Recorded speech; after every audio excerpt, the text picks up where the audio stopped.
Good morning. My name's Paul Nicol, Managing Partner of GFM Wealth Advisory. A very warm welcome to our GFM clients and guests who are joining us for this morning's webinar, an update on the Ellerston Global Mid Small Cap Fund. We're absolutely thrilled to have Bill Pridham, the Portfolio Manager of the Ellerston Global Mid Small Cap Fund, joining us. I'll formally introduce Bill in a moment. It is incredible to think that we're already 3/4 of the year through 2021. In many ways, 2021 has gone very quickly, but in other ways, 2021, particularly for our clients in Melbourne and Sydney, has been a real grind. The COVID environment does remain difficult. We understand it's a really tough slog with the lockdowns for our Sydney and Melbourne clients. As a firm, we're doing our very best to stay in contact with all of our clients to make sure that you're doing the very best you can. And we hope that you're coping as well as you can be in this environment. As our clients know, in lieu of the face-to-face events that as a firm we've always traditionally held, we haven't been able to do that in this environment. So we've been running these webinars for the last 18 months, which have proven very popular. We're so encouraged and thrilled from the feedback that we get from our clients that attend these webinars and watch the recording after. The encouragement that we get from our clients to continue to run these ensures that we feel like that there's still that sense of connection with the clients. Broadly speaking, it's been as difficult as the environment out there has been for us day to day. Investment markets during 2021 have performed very well. Now, in the last couple of weeks, we've experienced some volatility. That's not unusual after the market has had a very strong run, but investors have done very well in this environment.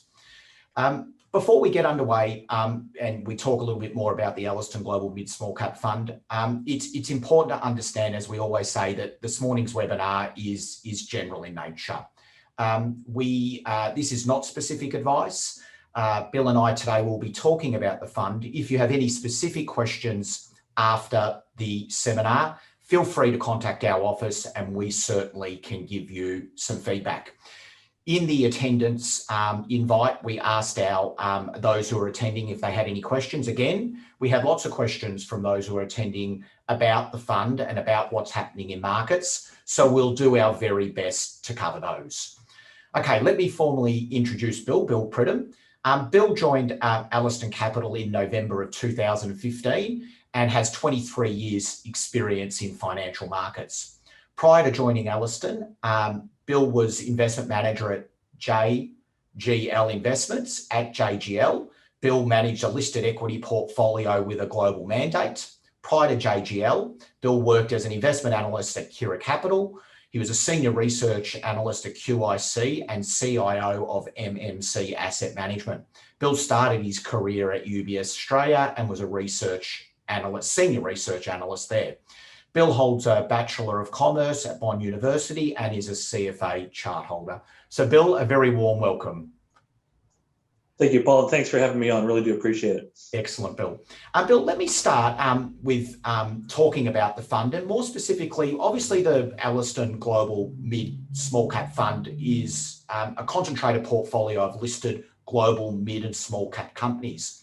I'm really keen to learn from you to start with the appeal of investing in global mid and small caps, and perhaps as a natural extension of that, when we say global mid and small caps, I'm really curious to know the average size of this type of company that you're investing in global mid and small caps. Great, Paul. We'll just put your disclaimer up there for you as well. Sorry, I meant to put that up while you're talking. So there's a disclaimer for you guys. That's a great question. It's one of the things I've been really focused on, Paul, over the last several years, is trying to educate what global mid smalls really are at the end of the day. And what I've been talking about is putting them into context in terms of their size. Now, the benchmark that we're measured against, when you think about the global mid-cap index, the biggest stock in that index is around 55 billion US. And if that's translated into Aussie dollars, it's a top 8 company on the ASX. So just behind ANZ, believe it or not. So that's the top end of the mid-cap index, just to put that in a little bit of context. And the other way I think about it as well, looking at some of the companies here domestically in terms of their size. So you got Cochlear there, they're roughly 12 billion market cap. Stockland's about 8 billion, and Qantas as well, roughly 7.5 billion. So those are companies that are held in many domestic portfolios and probably viewed as quite large, safe businesses. And to put that into relation to some of the companies that I own today, Bureau Veritas, it's $15 billion market cap. PTC is roughly 14 billion, and Sensata is around 9. So the point there, Paul, is that a lot of these companies are the same size as many of these bigger companies held in domestic portfolios that are viewed as large and low risk. So I wanted to put that into context in terms of the size of the global mid smalls. And what I do talk about is my portfolio. The average market cap's around 9 billion US. And if that was stock on the ASX 200, it'd be in the top 50 in terms of size. So that's what we're talking about global mid smalls. And I think, when you think about the relative comparisons, we've got Apple, $2 trillion market caps. We've got some really big mega cap companies in the US especially. And that's why when you think of global mid smalls, they're still very large, multi-billion-dollar market cap companies, multinationals, and a lot of them are operating in secular growing markets as well. So it's kind of the frame of the size of the portfolios positions that we have in place. So the appeal of investing in global mid-small caps is the potential worldwide opportunity of a much broader array of companies that you can invest in? Yeah, I think that's a great point. I'll go to this slide here, Paul. So the big takeaway is the Aussie market is roughly 2% of the world's equity assets. So at the end of the day, you're missing out on 98%, 98% of the opportunities out there. And the thing is, there's just so many more to choose from. So if you look at the number of stocks out there, there's thousands of opportunities out there in terms of different geographies, different industries, and different secular growth markets you can access as well. And the big thing I like to point out is if you look at the bottom chart here, the ASX 200 is made up of materials and financials. And that's basically the big four banks, BHP and Rio, and that's 50% of the index. But if you look at offshore, much more diversification. So you've got diversification in technology, healthcare, consumer discretionary, a lot of big industrials as well. But the bigger thing as well, Paul, and I talked about the geographical benefit as well. We've got companies listed in the UK, Germany, France, Spain, Japan, the Netherlands in the portfolio. So not only do you have a lot of diversification from just the number of stocks in industries, it's geographies as well. So we've got a broad approach and a very balanced approach from that perspective as well. So from my perspective, when you think about the domestic portfolio, you've got a lot of large, mid, and small caps.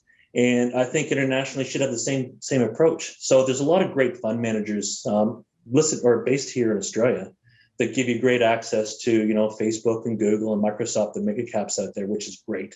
And like I said in my webinar yesterday, I think those should be part of any portfolio. They're generational companies as well. But the thing is, a lot of portfolios don't have this mid-small cap diversification benefit in the portfolios. And when you think about it, Paul, a lot of these companies are enabling those bigger mega caps. So you think of, the connectivity in terms of data centers, fiber, lighting that fiber up. You can't get onto Facebook without that. So a lot of the companies in the small enable those bigger companies as well. Fascinating. Yeah. So, Bill, as I understand, you have quite a distinctive contrarian, high conviction, benchmark, unaware approach when constructing the portfolio. Could you just explain what that means a little bit? Yeah, there's a lot in there. Yeah. So I'll go to this slide here. So contrarian to me is not about saying I'm a value player, I'm a growth player. I'm not trying to say I'm going to push the value angle for a decade, even though it may not work for a long time. Contrarian for me, Paul, is basically our philosophy is all about connecting to tomorrow's returns today. And what that means is, and I've said this many times, the market is really efficient and very smart. There's thousands of smart people out there doing the same thing I do. The issue, or not the issue, but the opportunity set is that it can be very lazy as well. So the market can be lazy when a company is going through a period of price discovery, and that's when it's going through a period of change typically. So it could be a corporate restructure, it could be a new IPO that's coming to the market, it could be management change, it also could be fallen angels as well. So for me, contrarian is doing that work on those companies and saying what it's going to look like in the next few years. So if I'm spinning off a business or I'm doing a corporate restructure, what does the combined group or the segregated group look like over the next few years? And I take that view, and to do that because the market takes time to get there in terms of doing that, firstly. And secondly, the contrarian aspect for me is actually holding through a period of time as the catalysts come through, as the thesis gets proved or not, to make sure that the price is falling where we thought in terms of that. So it's more about that research time and the time of holding as well. I think in this environment, I've talked to a lot of my companies, and one of their biggest complaints is fast movers, got funds that come in and out very quickly into their companies. And I say to them, look, I am a long-term holder, and I know a lot of companies say they're long-term holders, but one of my favorite stories is a company I've owned, Interaction, which was a data center company based in Europe. I've owned it in the family office, JGL, where I worked at previously, and in this fund as well, for about 10 years. And in our last call, it got taken over by Digital Realty a couple months ago. And in our last call, the head of IR said, Bill, it's like our boys have grown up together. My boy Nick was 9 years old when I first invested in it. So the boys went through high school, late public school, high school, and into college together, effectively. And I really love that comment. It's like our boys have grown up together. Mm-hmm. So for me, there's all those different angles of contrarian, and that's how we look at it from that perspective. And the concentrated part, Bill, why is it a concentrated portfolio?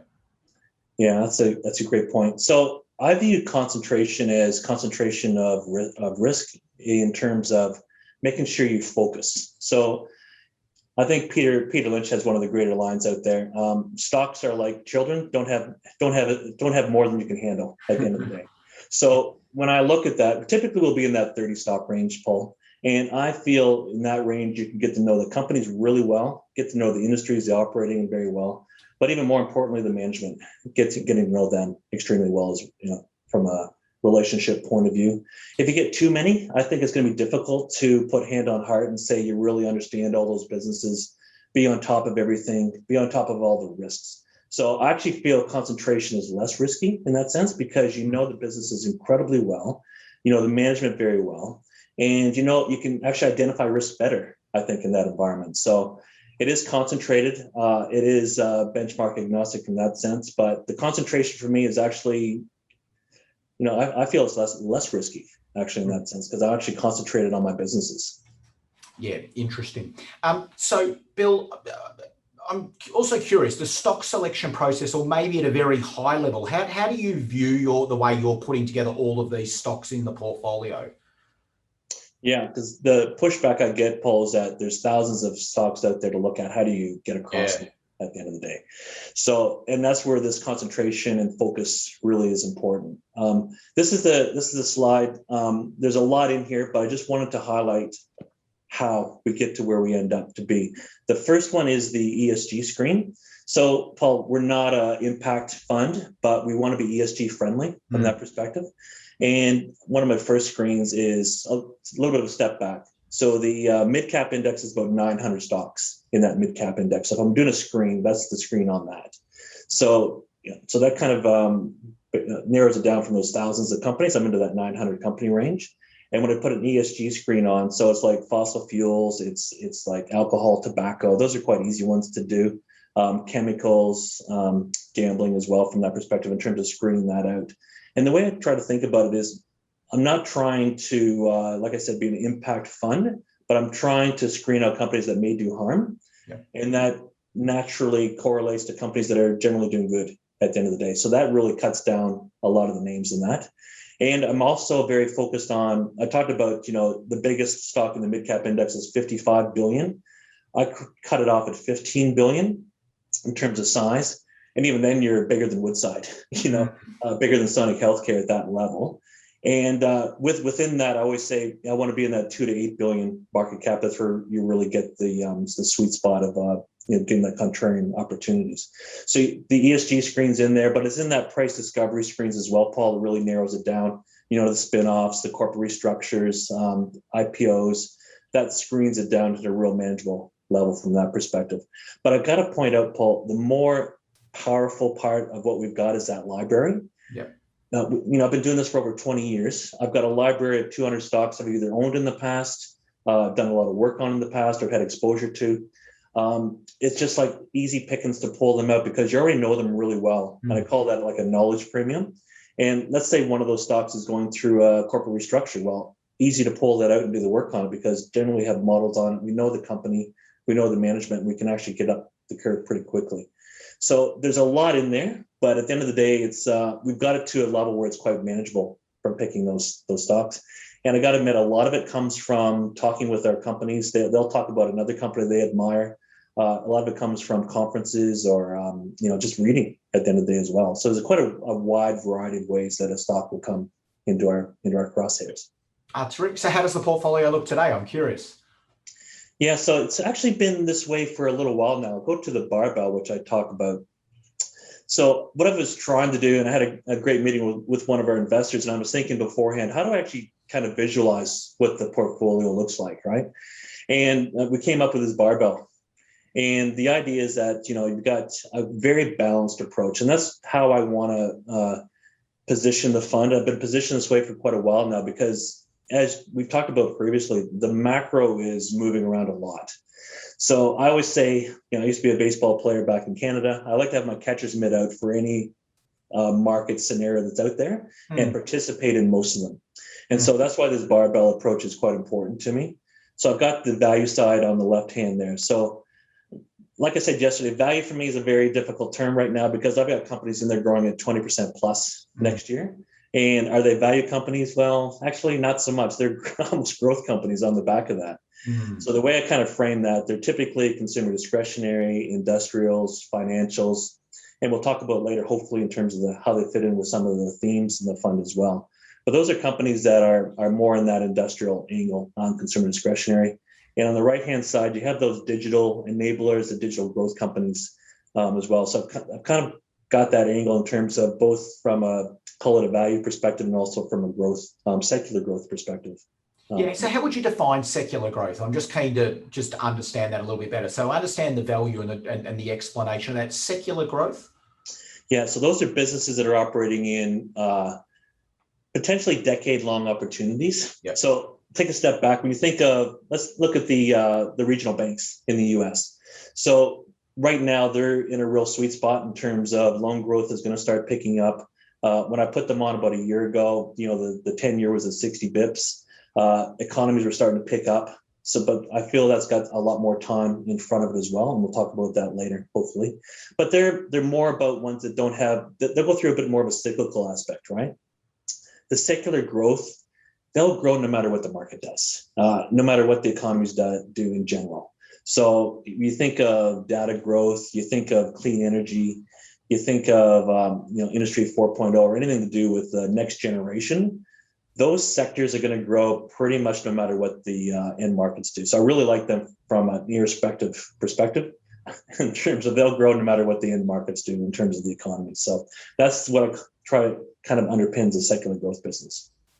And my eyes drawn to the high growth. There's a couple of stocks there at the moment. Is how many high growth portfolios end up in your portfolio driven by your view of whether it's a risk on, risk off environment, or how do you go about deciding how many high growth companies you put in the portfolio? Yeah, great point. So high growth, I typically won't be more than 10% of the fund in the high growth, Paul. Yep. These are businesses that are growing 25, 30% plus for the foreseeable future in terms of revenues. Mm-hmm. They're generating 70, 80% gross profit margin dollars as well. And they have been ones that have been unprofitable in the past, but I can see a path to profitability over the next 2 to 3 years.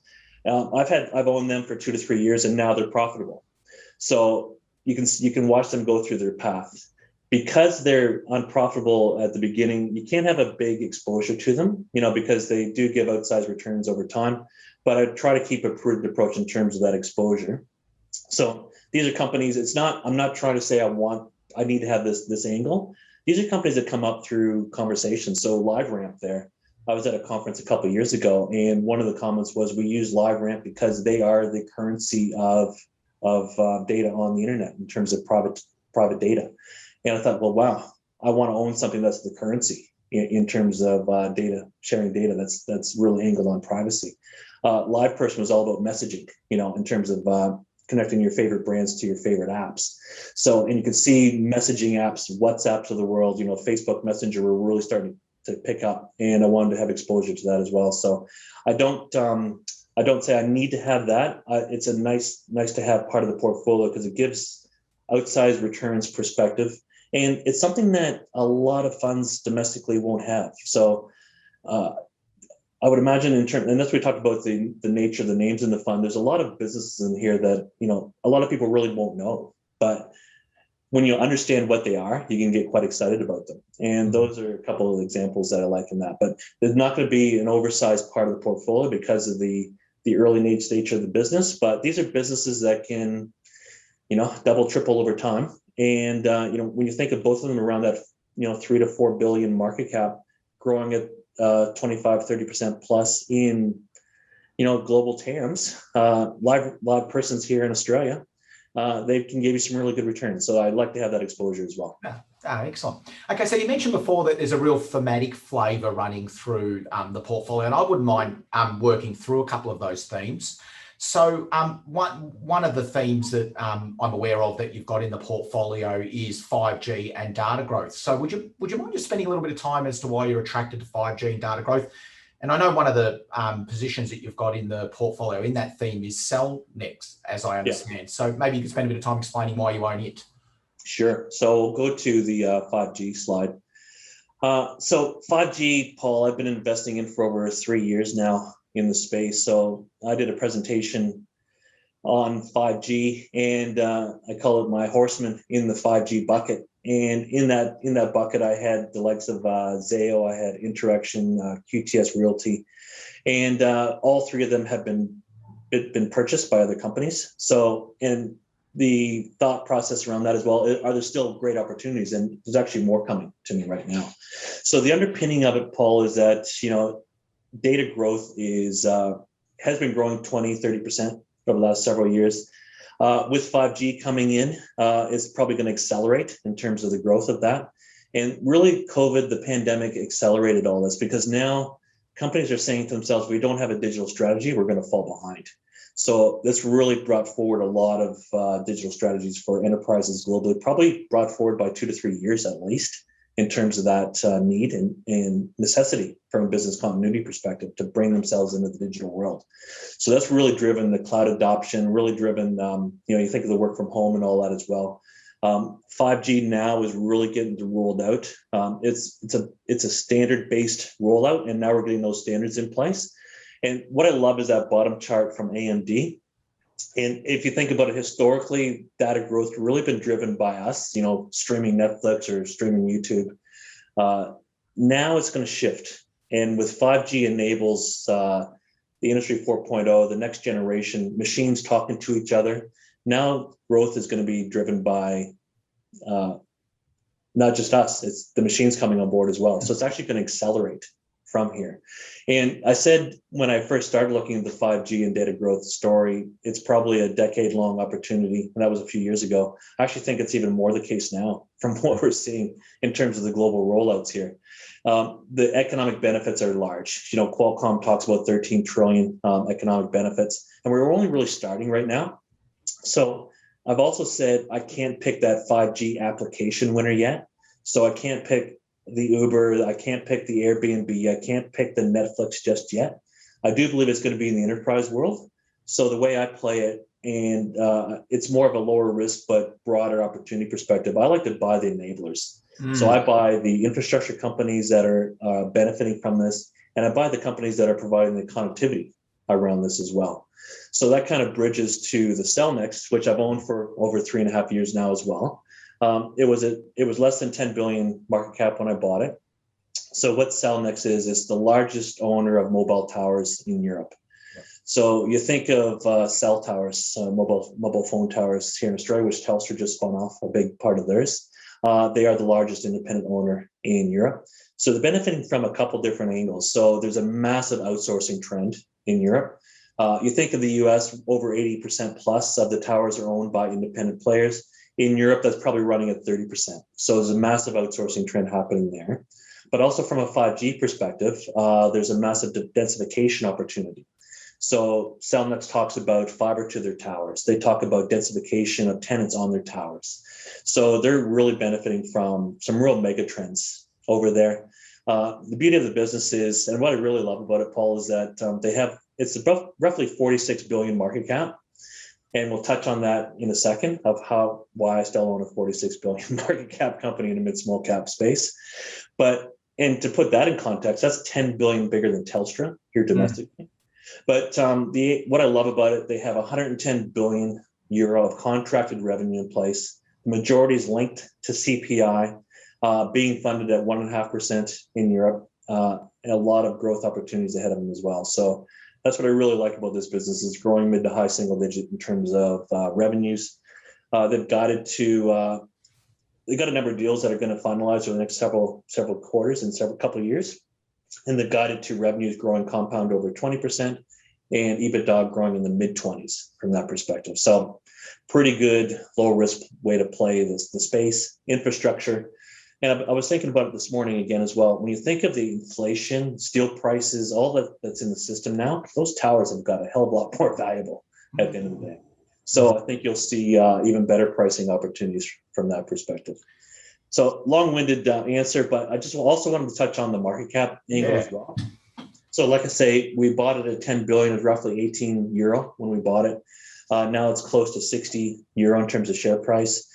They've done a few capital raises along the way in terms of buying assets, and now it's in the mid 40s. So I always ask investors when I'm talking to them, because it's gotten this big, and I say it's not a mandate, but I say my cutoff point's 15 billion. Do you think I should sell it? And everybody says, Paul, why would you sell it just because it's gotten big? If you still see the upside in the business and you want to maintain that exposure, then you might as well hold on to it. And I've taken that on board, and that's where I'm looking at it. Unless it gets crazy in terms of valuation or the thesis changes, Paul, I think as for all of us as investors, we should hold it. Size to me shouldn't be the reason to sell something at the end of the day, and that's why I still have it in the fund. It'll range in terms of position sizing. I've trimmed it back a little bit recently because it has rallied quite a bit, but it's one of those ones that I think is very much a long-term play. And we've owned it for over almost just under 4 years now. We could own it for another 5. Who knows? As long as the valuation doesn't get crazy, I think it's a great compounding story for us. Oh, great story. So your next thematic you call Industry 4.0. I'm very keen to understand what that is. Yeah, and I think you're going to hear a lot more around Industry 4.0. So when you think about it, just to frame it a little bit better, so the first Industry 1.0 was the steam engine, back in the 1700s. Industry 2.0 was the assembly line, effectively, in the late 1800s. That's where, a lot of that steam engine was brought into a factory setting. Industry 3.0 was the computers, in the late 1970, kind of in the 1970s, the first real computer was brought out.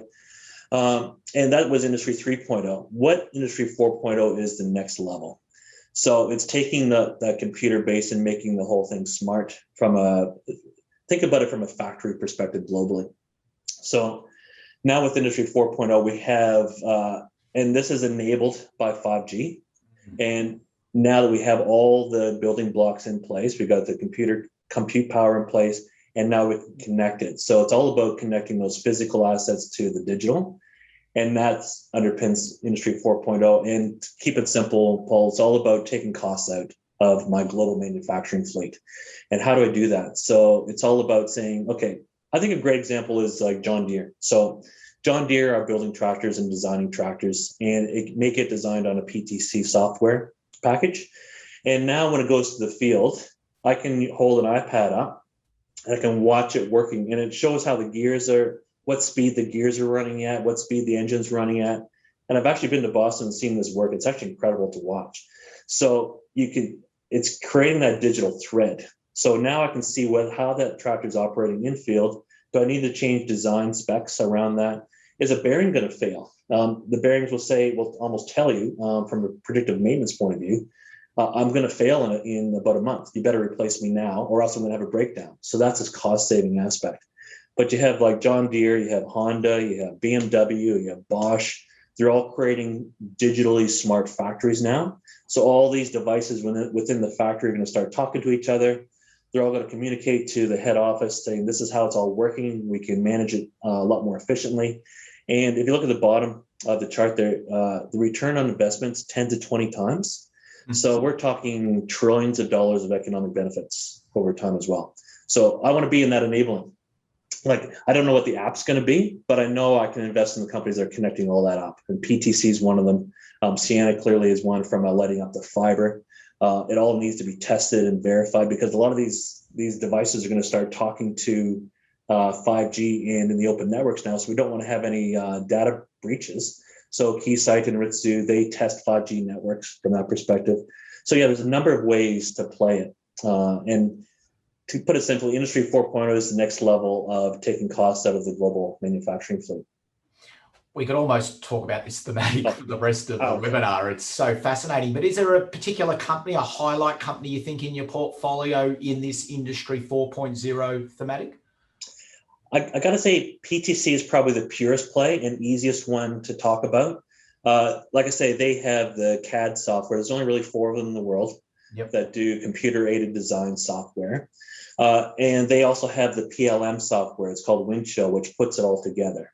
And they are the leader in providing that connectivity in terms of that digital thread. So I can see right through to the end device. But one I would love to talk about, Paul, is TKH. And I haven't talked about it a lot. They're based in the Netherlands. I've owned them for a couple of years. I've actually been to see them in the Netherlands at their investor day. And we were talking to Eric just the other night. And what they are, they're the world's leader in 3D cameras, so machine vision. So when you think about these smart factories, firstly, the collaborative robots they need to see to pick and do things, they're the leader in that space. And through that factory, you have things moving through. You need to watch all this and do quality control. TKH is the leader in that machine vision opportunity. So it's not the clearest cut one to talk about in terms of who is a player in Industry 4.0, but if they're not there, it doesn't work at the end of the day. And they have an analyst day in November, and they're going to give a lot more updates in terms of their machine vision and what they're doing. But it's growing incredibly strongly right now. So I think that's one of the kind of the niche ways that we're looking at it. It's only €2.5 billion market cap, so it's got a long way to go, we think. Yeah, fascinating. Okay, so we'll move to the next thematic, which is clean energy. Do you want to talk about the opportunity you see in clean energy? Yeah. So that's again, I got to say, Paul, it's one of those ones that will have at least a decade in front of us. Yeah. I think it's fairly new in terms of people looking at it and understanding what it could be over time. The big driver is the Paris Agreement. Clearly, in the U.S. has come back on board, and the big thing around this is all about keeping the temperature increase 1.5 and below, no more than 1.5 in terms of pre-industrial. We talked about Industry 1.0, that was pre-industrial. The idea is to keep temperature rises below 1.5. The view is if it gets above that, then we're going to have some pretty serious issues in terms of climate change. Clearly, economies won't benefit from that as well. You're going to have a lot of disruptions from that perspective. And one of the recent news flow we saw was that there's rain on the Greenland ice sheet for the first time ever. And that's a big signpost for me to say, you know what, this is getting pretty serious. Yep. And, you can say there's, long-term cyclical aspects to this, which is true, the solar nature in terms of the shifting of the climate. But you got to think clearly, we've had an influence around this, in terms of as we've industrialized as well. And the biggest thing when you see here now, the view is that renewables and electrification of everything effectively are the big drivers in this. To go to net zero carbon, you need renewables and you need electrification effectively. And you can see in that top chart there, they're talking renewables going from 10% of the power generation mix to over 40% in 10 years. And when you think about that, the grid hasn't been touched for decades, right? So we're going through a generational shift. And just that little shift alone, they're talking 13 to 15 trillion dollars of spend. For total decarbonization, they're talking over 50 trillion. That's probably low, given how we're seeing inflation come through the system. But it's very inflationary, this decarbonization. But one thing that I pointed out yesterday was that there's activism now in the space. So we've got governments are behind this, companies are now behind this, but now we have activists coming in saying, and they're actually suing. I talked about this yesterday in my webinar. They're suing BMW and Daimler in terms of they're not moving fast enough to get their fleet electrified.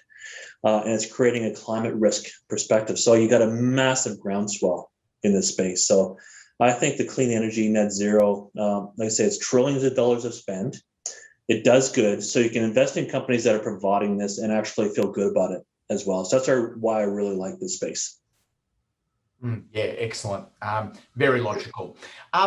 Yeah, you spoke about inflation. I'm going to come to that because I think the next thematic you have is an exposure to the strong consumer. Okay, so I'm really keen to know how you're playing this thematic and whether this inflation that's coming through the system, whether that has an impact on the way you feel about investing in this thematic.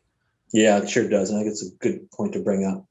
So, the consumer globally, if you think about the pandemic, how many recessions do you have where the consumer's aggregate incomes are higher than pre-pandemic? And I'm talking aggregate because there's this K, right?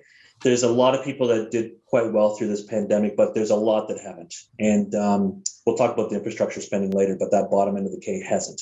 But in aggregate, consumer incomes are higher than pre-COVID levels. House prices are definitely higher than pre-COVID levels. The thing is, as economies have been shut down, there's this pent-up demand because they haven't been able to go out and spend, right? So there's estimations around $2.5 trillion of excess savings, and that's just with the U.S. consumer. So you've got a lot of money in the consumer wallet from that perspective. My gut feel, Paul, is that while savings rates have gone up a lot, I don't think they go back down to where they were pre-COVID. I think consumers are going to hold a bit of safety capital in their pockets from that perspective. But still, there's $2.5 trillion out there that will get released, or some portion of that. So that's a big driver of that consumer angle around that. How we're playing that is with a number of companies: Tempur Sealy, PVH, Bed Bath, AZEK. GXO is an enabler of all this as well. So that's how we're looking at participating in this. Now, the inflation aspect is so important to talk about, because what we have now is commodity prices are going up, labor prices are going up, and not too many people have really focused on the labor side, but we're hearing a lot of labor costs increase coming through as well. But from the commodity inflation, massive increases in steel prices, aluminum, chemicals that make foam, that type of thing. So it's really coming through pretty aggressively. So we really are looking at companies that can pass that through. I don't want to be that weak link in the supply chain, the company that has to wear that cost and have their margin impacted. So I want to be the ones that can pass that through.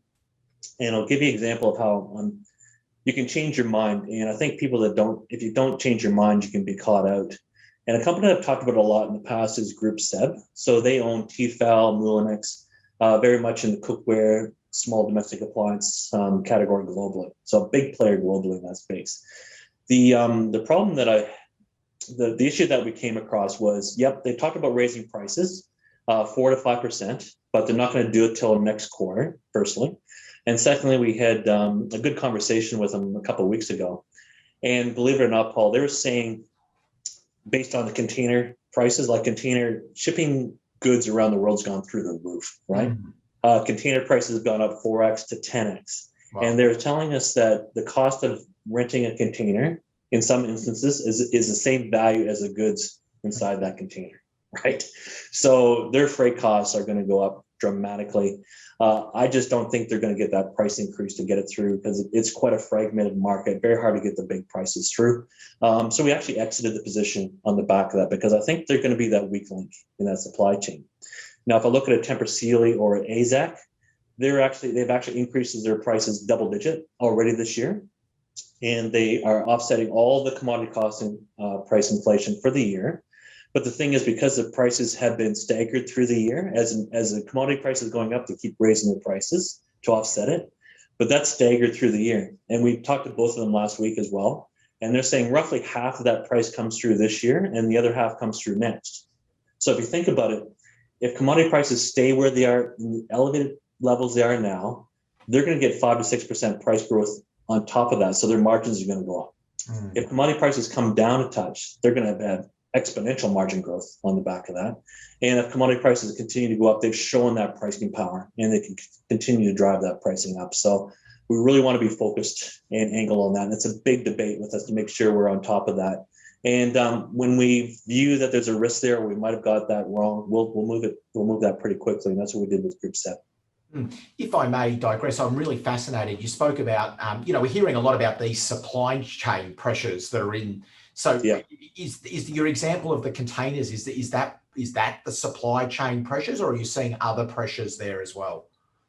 Yeah, so there's containers, so it's moving things. Yeah. But in the last year, your intro was spot on in terms of there's been some volatility recently, and a lot of that has been Delta concerns, and a lot of it in Asia, especially in the manufacturing in Vietnam, where a lot of consumer goods come from, China as well.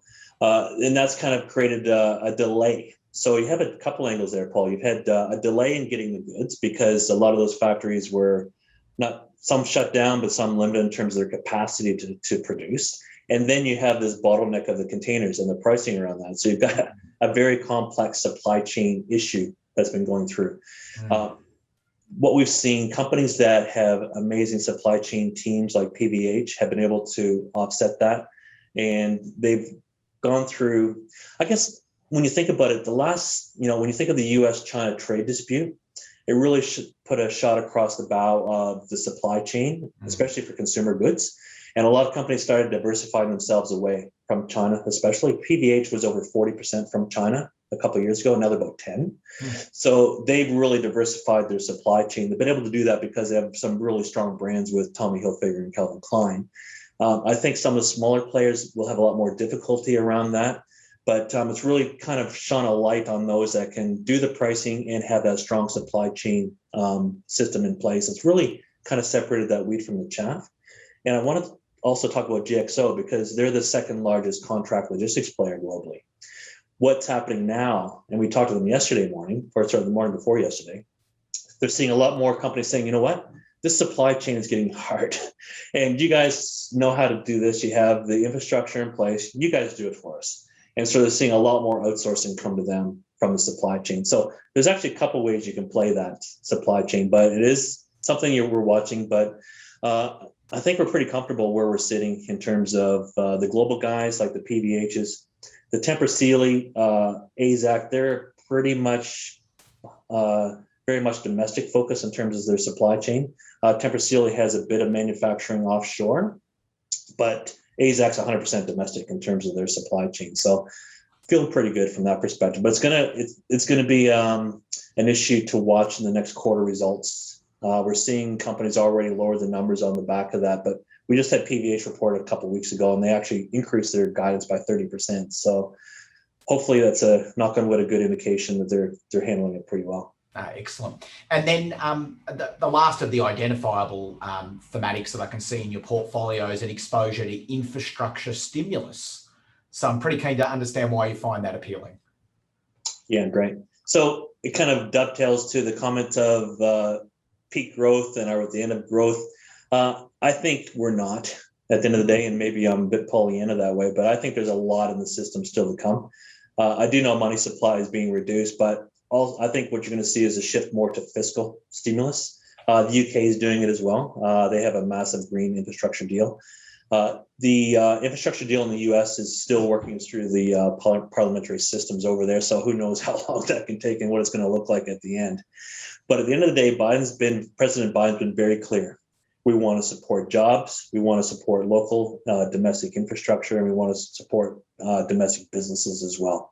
So the first stage of this infrastructure package, the 1.2 trillion on the left there, you see, very much focused on road, rail, bridges, the power grid, water. Very much focused on the physical side of things because there's so many stories of how many bridges in the U.S. are close to cracking, So there hasn't been that spend historically. It's been really underspent, and now that's really going to be taken care of. But on the right-hand side there, you'll see the 3.5 trillion, which kind of dovetails to the 1.2, that there's kind of a package that they're trying to put through. It's a lot more to do with the human aspect of it. So it's all about the healthcare. It's one of the bigger aspects of it, people may not realize, it's all about reimbursements for dental, vision, and hearing. So like $500 million or $500 billion of benefits there. So to me, that says, okay, well, if I'm going to get those benefits from a healthcare, vision, and dental aspect, that gives me more discretionary spending opportunities. So it kind of dovetails with the consumer aspect of it. But it also is all about education. It's about clean energy, a lot of clean energy, electric vehicle charging, you name it, very broad-based. So I talked about the K before. This is what President Biden wants to do, is look after that bottom K a little bit. People that have had trouble dealing with the healthcare costs, he wants to make sure they're looked after. And that's what that's all about. I think it's going to be, look, there's puts and takes in terms of the sizing. Who knows? It probably ends up a little bit smaller. But at the end of the day, you're going to have trillions of dollars flowing through the system over the next several years. And it's just a nice groundswell of economic growth that you can participate in from that perspective.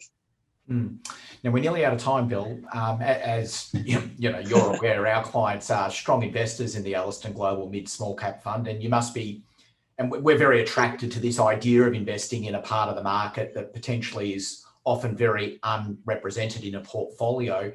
You must be very proud of your performance over the last 12 months and over the last 2 years, which has been outstanding. So congratulations on the performance. But I've got a slightly broader question, if you don't mind, around the performance of the fund the last couple of years.